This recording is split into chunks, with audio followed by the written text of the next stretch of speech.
Menjelang akhir jabatan Presiden bulan Oktober 2024, apakah Jokowi akan beristirahat total dari panggung politik? Ternyata ini yang sedang dipersiapkan untuk Jokowi. Simak hasil investigasi wartawan Tempo ini sampai habis. Madu, salah satu obat paling mujarab, insya Allah. Sedia madu ternak dan madu hutan. Dihasilkan oleh lebah dari nektar bunga asli, bukan dari gula yang dimakan lebah. Proses higienis, kemasan praktis dan elegan. Garansi Rp1.000.000 jika terbukti madu kami tidak asli. Terbaik, madu kelanceng, dari lebah spesial. Hubungi. Partai Golkar mendulang suara tinggi di pemilu 2024. Padahal kotail efek dari Prabowo seharusnya tak signifikan untuk Golkar. Apa yang terjadi? Informasi yang gue dapat adalah Golkar ini menggerus suara bukan hanya Nasdem, ya, Gerindra tapi juga Gerindra. Ya. Dan orang-orang Gerindra kabarnya juga marah sama Golkar. Ya.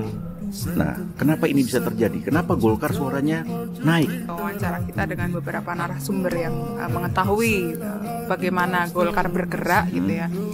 Jadi Golkar ini memang dibantu oleh tangan-tangan istana. Kenapa? Tujuannya karena setelah Jokowi nanti lengser begitu kan, Jokowi ini ingin memegang partai gitu ya. Dan salah satu kita juga sudah ngomongnya pengen pensiun, ya kan? Pensiun sebagai presiden, kan pensiun sebagai presiden. Pensiun sebagai presiden kembali ke Solo, mengendalikan partai dari Solo. Iya bisa aja. Tapi tidak pensiun sebagai politikus gitu ya. Betul kan? Susah ya kalau emang nafsunya untuk menjadi kingmaker itu hasrat bukan nafsu, hasrat. Ya kemudian ada keinginan itulah ya Jokowi masuk ke Golkar begitu ya.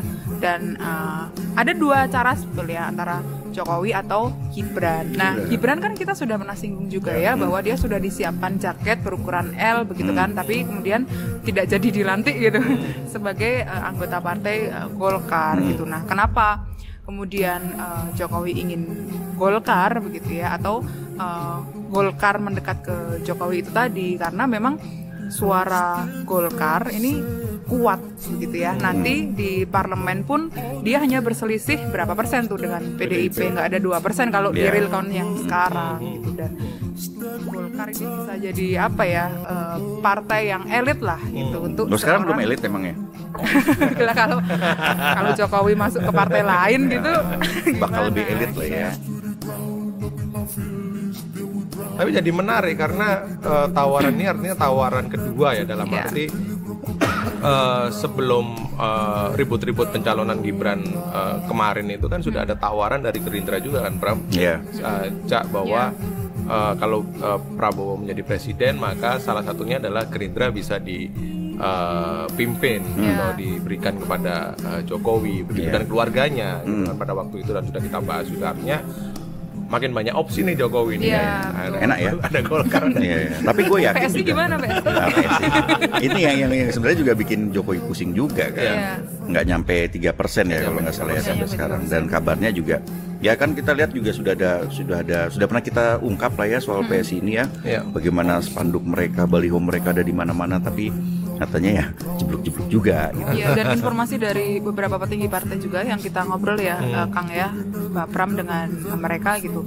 Jokowi ini sudah melepaskanlah PSI begitu, dalam arti PSI ini tidak lagi diusahakan untuk kemudian masuk ke parlemen setelah pencoblosan gitu, karena juga ada beberapa desakan ya dari partai koalisi 02 ya, kalau masa diambil semua gitu loh, udah cawapres gitu kan, masa PSI juga mau masuk gitu, karena kan kalau PSI masuk juga akan akhirnya menggerogoti perolehan kursi di beberapa partai begitu kan. Dan yang paling sensitif dari partai-partai ini kan kursi, cuy. Iya.